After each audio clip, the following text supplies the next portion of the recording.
die, it won't fucking work. Look at me!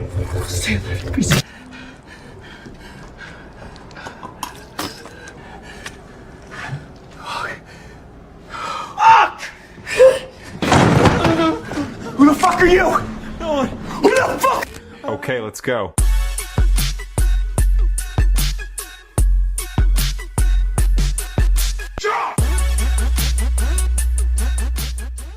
Halo bro, kembali lagi bersama gue di Jambu Film. Gimana kabar kalian yang sudah gak sabar menunggu film horor terbaru? Tenang aja, karena filmnya baru saja turun layar, jadinya baru sekarang gue bahas. Masa iya kualitas burik langsung dibahas? Kan pusing. Seperti yang kita tahu, kali ini kita akan membahas Smile 2 2024 yang merupakan kelanjutan dari film Smile di tahun 2022. Alih-alih senyum adalah ibadah, di film ini senyum adalah kemodaran. Jadi, bagi kalian yang punya istri atau tetangga yang sering manyun, anggap aja itu ujian. Oke lah, daripada kelamaan banyak cincong sampai ujung-ujungnya gibah, mending kita langsung saja masuk ke alur ceritanya. Dan seperti biasa, kalau kalian suka dengan channel ini, jangan lupa subscribe ya, biar gak ketinggalan video menarik lainnya.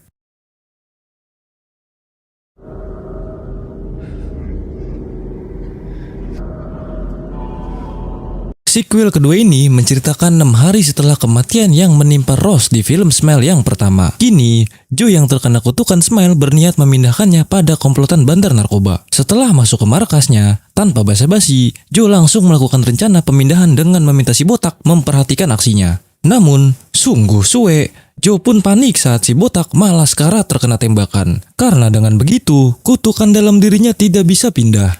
Namun, entah kebetulan atau sudah diatur sutradara, Joe merasa lega saat melihat seorang pembeli obat haram bernama Louis menyaksikan kejadian tadi. Dengan begitu, kutukan Smile kini sudah pindah pada Louis. Meski salah target, Joe yang bodoh amat memutuskan untuk segera pergi. Sontak, Joe pun panik saat komplotan si botak mulai berdatangan.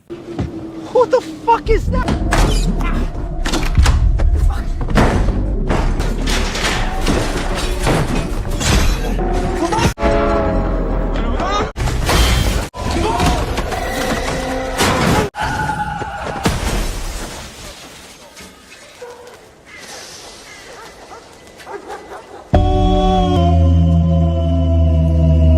Oh my god, malang sekali. Joe yang berhasil memindahkan kutukan harus menerima takdir dengan tewas tercium mobil sampai bucat. Lalu, film Smile 2 pun baru dimulai.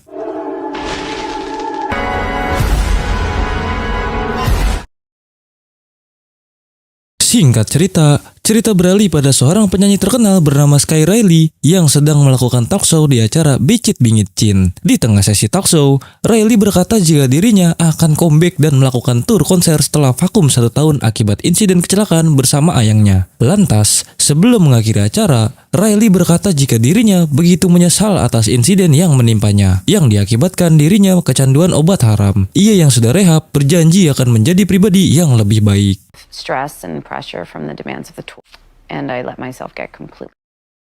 Singkat waktu, dengan model kacamata renangnya, Riley diberitahu asistennya yang bernama Joshua jika para fansnya sudah menunggu. Seketika itu, ibu sekaligus manajernya merasa takjub dengan antusias orang-orang yang tak sabar menonton konser Riley. Di tengah sesi latihan, tiba-tiba Riley merasakan encok akibat cedera kecelakaan yang ia alami. Melihat hal itu, koreografer bernama Anton meminta Riley untuk beristirahat.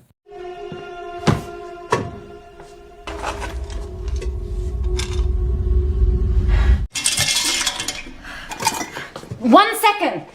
Sungguh suwe, semua obat pereda nyerinya malah nyemplung ke dalam kerobokan. Di perjalanan pulang, Riley yang sedang merasa lelah menjadi gelisah. Setibanya di hotel, tanpa sepengetahuan ibunya, ia pun kembali memesan taksi untuk memesan obat pada seseorang. Bagaikan kerasukan Hayabuset, tiba-tiba saja pria ini menodongkan Riley dengan katana. Rupanya, orang yang Riley temui adalah Louis, si pria yang pernah bertemu dengan Joe di scene awal tadi. Di tengah kepanikan, Louis berkata jika akhir-akhir ini ia sering mengalami kejadian aneh yang di luar nalar. Mendengar curhatan Louis yang tidak penting, Riley yang tidak peduli meminta Louis untuk segera memberikan obat pesanannya. Lantas, Louis meminta Riley untuk menunggunya sebentar. Saat Louis tak kunjung kembali, Riley yang bete berusaha memanggilnya. Sontak, Riley pun heran saat Louis ketakutan seolah melihat sosok yang mengerikan. Tanpa sadar, Louis kini telah dirasuki oleh sosok iblis Smile yang akan menularkan kutukannya pada Riley. What do I do? Do I call an ambulance? Fuck. Louis? Fuck. Shit!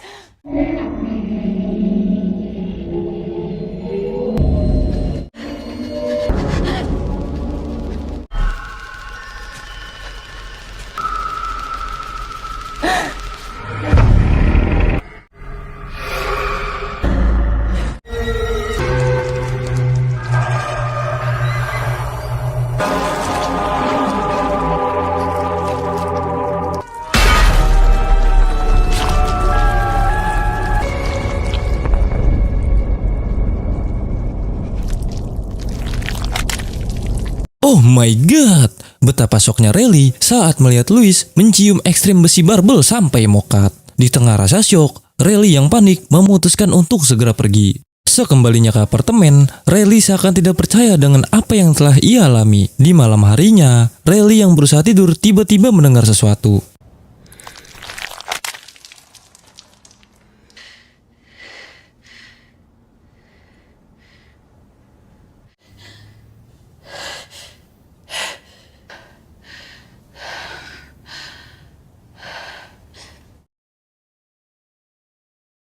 Di keesokan harinya, Riley yang masih syok terlihat sedang didandani untuk sesi foto. Melihat hal itu, si ibu bernama Elizabeth menanyakan apa yang telah terjadi. Akan tetapi, jelas saja, Riley berusaha menyembunyikannya apa yang sebenarnya terjadi. Kemudian, datang seorang PR kemanusiaan bernama Darius yang menawarkan kerjasama di acara penggalangan dana. Ia pun mengundang Riley sebagai tamu spesial untuk menginspirasi orang-orang. Mendengar hal itu, dengan senang hati, Riley menerimanya. Saat sesi pemotretan, Riley yang was-was tiba-tiba mendapat pesan dari nomor tidak dikenal yang menanyakan apakah semalam ia berada di rumah Louis. Sontak Riley panik saat dirinya kembali teror sosok Louis.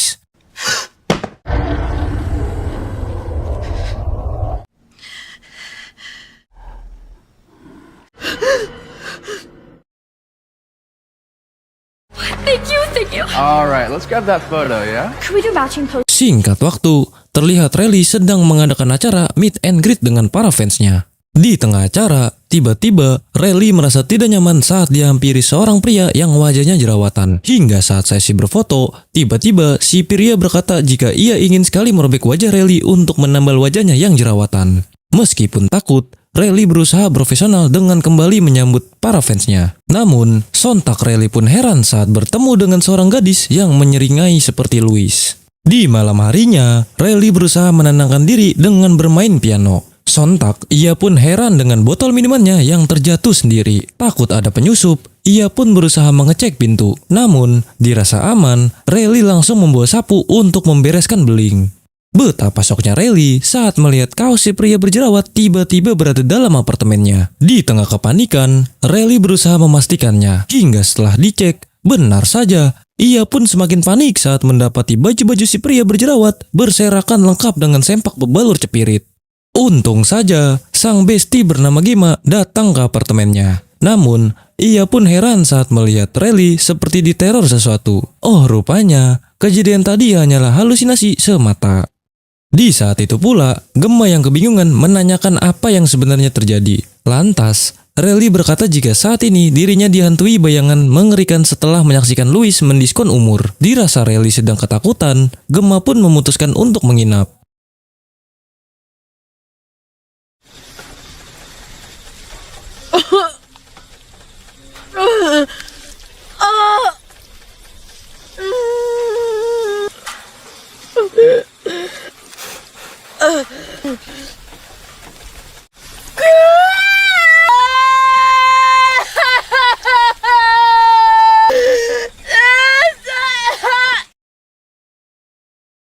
Kali ini, Riley terbangun setelah memimpikan insiden kecelakaan yang menewaskan si Ayang. Dirasa tidak bisa lagi tidur, Riley tiba-tiba curhat pada Gemma yang masih molor. Ia pun berkata, "Saat ini, aku tidak bisa membedakan mana kenyataan dan halusinasi." Namun, Riley pun heran saat Gemma tidak menanggapi perkataannya.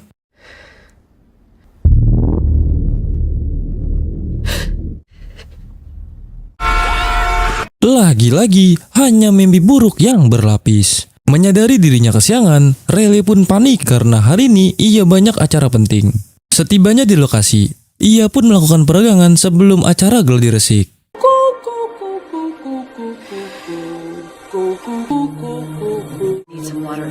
daughter for my daughter. I need some water. I need some. Sontak, Anton pun heran dengan Rally yang tiba-tiba terjatuh dan histeris. Namun, setelah melihat kakinya, lagi-lagi hal tersebut hanyalah halusinasi. Di tengah rasa tak percaya, Rally yang kesal berniat pergi ke ruangannya. Kekesalannya pun semakin memuncak saat ruangannya seperti dicak-acak monyet. Tak lama kemudian, Elizabeth pun datang dan menanyakan apa yang telah terjadi. Melihat sikap anaknya yang temperamen, Elizabeth pun curiga anaknya ini kembali mengonsumsi obat-obatan. Namun, Rally membantahnya dan berkata jika ia hanya mengalami hari yang buruk di akhir-akhir ini. Lantas, Elizabeth berusaha menenangkannya dengan meminta anaknya untuk fokus. Karena tidak lama lagi, ia harus bersiap menghadiri acara penggalangan dana di Yayasan Darius. Meski sedang merasa tidak baik-baik saja, Rally yang kepalang tanggung terpaksa harus menghadirinya. Wrong. Nobody will fucking listen to me. And Yourself. Everybody loves you. We're all here for you. I think doing this tour was a huge mistake. It's too much. We're gonna look at the book tonight. Look at the dates. Carve out some time for you to decompress. Singkat waktu, saat Rally bersiap melakukan pidato di depan para investor, ia pun kembali panik saat mendapati pesan dari nomor misterius. Saat mulai berpidato, Rally pun heran dengan teleprompter teks yang tiba-tiba macet. Dirasa tak ada cara lain, ia pun mencoba berimprovisasi. Namun, karena kehaluan yang ia rasakan semakin menjadi, pidato yang harusnya memotivasi malah menjadi ngawur. Dengan membicarakan kasus narkoba dan juga kematian pacarnya yang mengalami kecelakaan mobil. Akhirnya, para investor pun kecewa setelah mendengar pidato tersebut. Tak lama kemudian, kepanikan pun semakin melanda saat sosok pacarnya yang telah meninggal muncul di hadapannya.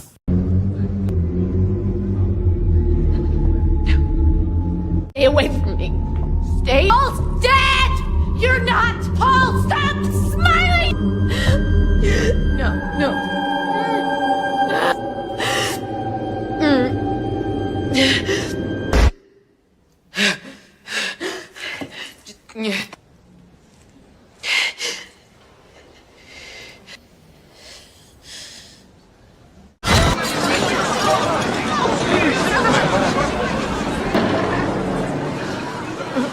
Oh my god. Akibat kejadian itu, seorang nenek peot harus menjadi korban smack dan mengalami kritis. Singkat waktu, acara penggalangan dana pun harus gagal saat para donatur membatalkan kerjasama. Sepulangnya ke apartemen, Rally yang depresi kembali mendapat pesan dari nomor misterius yang mengajaknya untuk bertemu guna menyelamatkan Rally yang sedang dalam bahaya. Dirasa orang ini bisa membantu masalahnya, Rally pun langsung bersiap untuk bertemu di Ojon's Bar. Saat bertemu pria ini, Rally langsung menanyakan apa yang ingin ia katakan. Lantas, pria ini mengaku bernama Morris dan sudah lama mengetahui tentang teror Smile setelah adiknya mengalami hal yang sama seperti Louis dan Rally.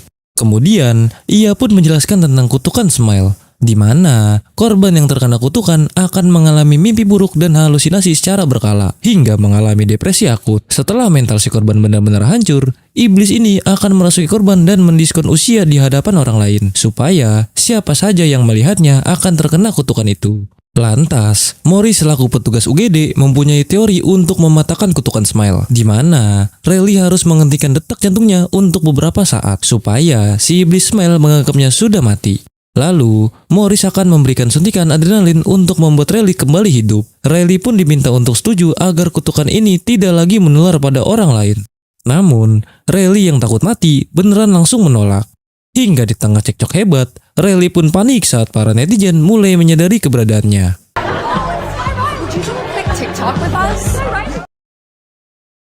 Sekembalinya ke apartemen, Rally yang ketakutan berniat untuk mengungsi ke luar negeri. Setelah mengalami gangguan mental, Rally yang sadar bergegas mengemas pakaiannya. Lagi-lagi, Rally mengalami teror aneh yang di luar nalar.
Mengerikan sekali, Riley mulai dipaksa untuk menelan tubuh si iblis. Di dalam pingsannya, Riley kembali mengingat insiden tragis sebelum mereka mengalami kecelakaan. Dan karena efek mabuk, mereka pun terlibat cekcok yang benar-benar tidak jelas penyebabnya.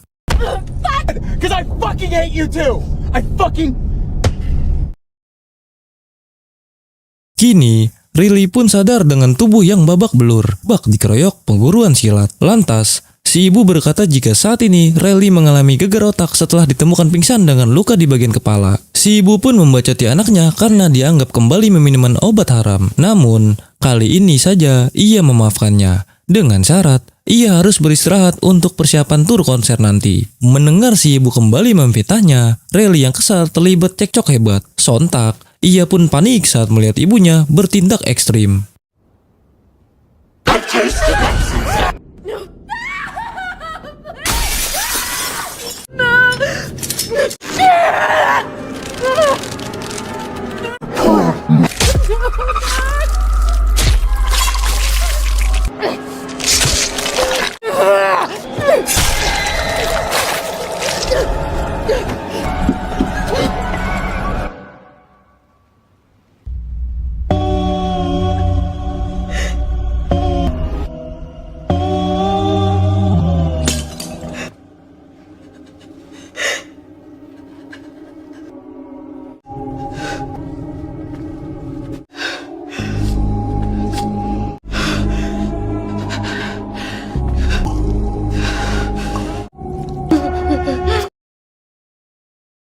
Oh my god, betapa syoknya Riley saat menyadari jika dirinya lah yang telah menghabisi ibunya sendiri. Di tengah rasa syok, Riley yang kebingungan tak tahu harus berbuat apa lagi. Hingga ia yang sudah kalut memilih untuk meninggalkan jasad ibunya dan kabur dari hotel. Setelah menemukan pintu keluar, Riley pun berusaha mengendap-endap. Sontak, Joshua pun heran saat melihat Riley penuh dengan darah. Hingga saat semua orang berdatangan, Riley yang kalut langsung mengambil pistol kak satpam.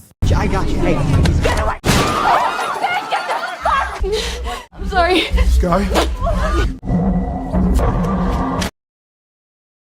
Di tengah kepanikan, ia pun tiba-tiba bertemu dengan Gemma. Melihat mobil terparkir, Riley langsung mengubah penampilannya menjadi seperti begal. Lantas, ia pun meminta Gemma untuk menyetir. Meskipun Gemma yang khawatir, tapi dia menurut saja. Di tengah perjalanan, Riley meminta Gemma untuk pergi ke lokasi yang ditentukan oleh Morris. Di tengah rasanya nyutan ekstrim, tiba-tiba Riley kaget saat mendapat telepon dari Gemma. Bukannya Gemma ada di samping Riley, tetapi setelah diangkat, Gemma berkata bahwa ia belum pernah menemui Riley sejak setahun lalu akibat pertengkaran hebat di antara mereka. Rupanya, selama ini yang menemui Riley juga merupakan halusinasi semata. Di tengah kepanikan, Riley berusaha melawan gangguan iblis yang semakin merusak pikirannya. Ternyata, selama ini Riley yang menyetir sendiri. Untung saja, Riley memiliki autopilot dalam otaknya. Kemudian, ia pun bergegas melanjutkan perjalanan untuk menemui Morris. Saat menemui Morris, Riley berkata jika dirinya sudah siap untuk menghentikan kutukan Smile dengan metode yang ditawarkan. Morris kemudian mengajaknya ke ruang pendingin, lantas menjelaskan bahwa hal ini bertujuan untuk memperlambat kerusakan otak saat proses penghentian jantung. Kemudian, Riley diminta untuk segera melakukan persiapan.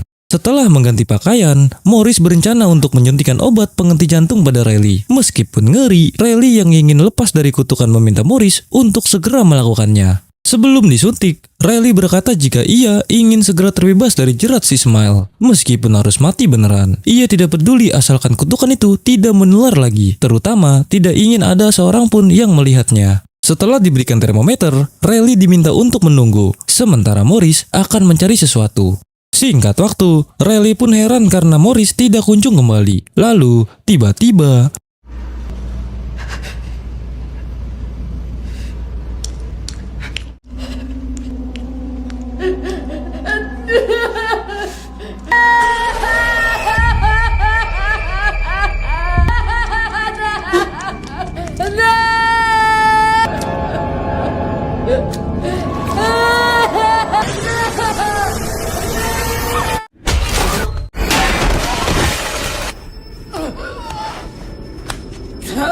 Can't get.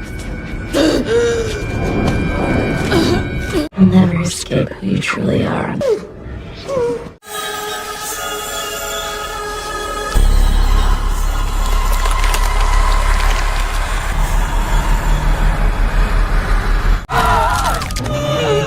my god, betapa syoknya Riley saat melihat sosok iblis yang menyerupai dirinya saat mengalami kecelakaan. Saat Riley meminta tolong, si iblis berkata, Morris sudah tidak bisa lagi membantumu. Tengah situasi mencekam, Riley kemudian berusaha menyuntikkan penghentian jantung mumpung tidak ada orang lain yang melihatnya. Namun, betapa syoknya Riley saat dirinya tiba-tiba tersadar dalam mode konser. Rupanya, sejak Riley dirawat dan infus, kejadian selanjutnya adalah halusinasi. Setelah sadar, ia pun berada di panggung konser. Hal itu terbukti saat ia melihat ibunya berada di tribun penonton yang sedang menyemangatinya.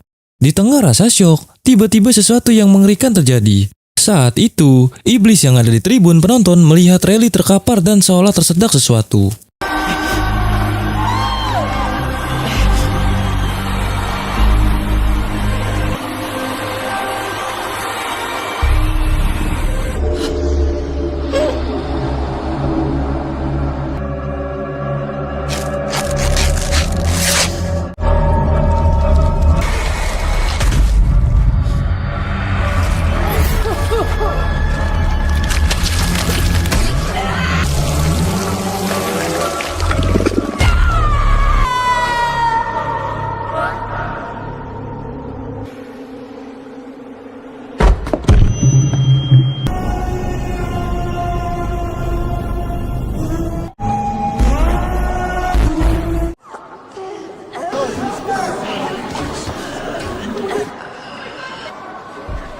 Oh my god, dari kejadian ini, si iblis pun menularkan kutukan Smile pada ribuan penonton konser. Lalu, film pun berakhir. Bagaimana? Film yang sangat mengerikan bukan? Apakah kalian bingung dengan kejadian yang menimpa Riley setelah menyaksikan kematian Louis? Riley yang dirasuki iblis Smile sering mengalami halusinasi secara bertahap, hingga di tahap akhir merusak mental dan pikirannya.